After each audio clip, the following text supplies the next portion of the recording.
Hey, it's me. Thanks for watching. I haven't posted in a while, so I thought I'd come back on here with another mental health video.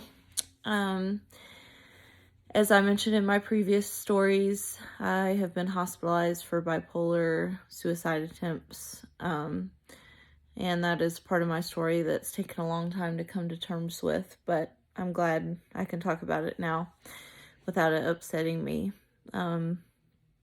It was 2015 when I was last hospitalized, and the only way that they would let me out of inpatient hospitalization was if I agreed to do electroshock therapy outpatient.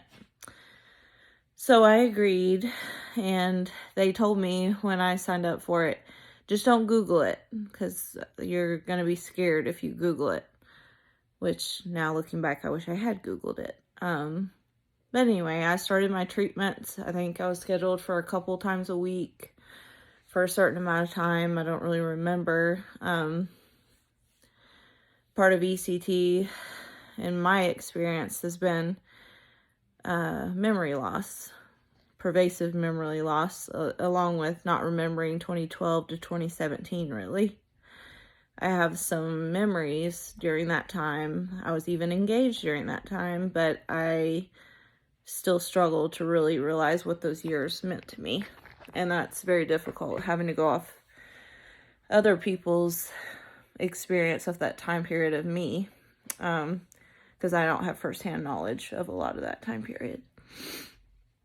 So I was doing my treatments like I should, and my mom was taking me. We were living in Nashville at the time, and it was at Rolling Hills in Franklin where I went and where I was hospitalized twice.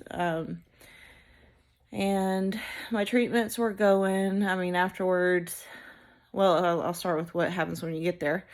When you get there, you get undressed, you put on a diaper because there's a chance you could lose control of your bowels while you're getting a shock treatment. Very sexy.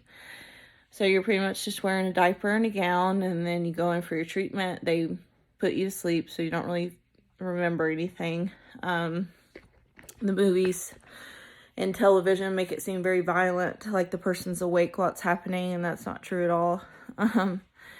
And afterwards, I just had a very severe headache and would have to sleep the rest of the day and not be okay for a couple days after that till my next treatment. And I do remember one memory that stands out during that time. I don't know if it's honestly a memory or just so many people have told me this happened, so now I know, like, have a memory of it in my head. But I was sitting at the table and I was eating breakfast, and my mom came in there and I was crying, and she asked me what was wrong, and I said, "Mom, I don't remember my birthday."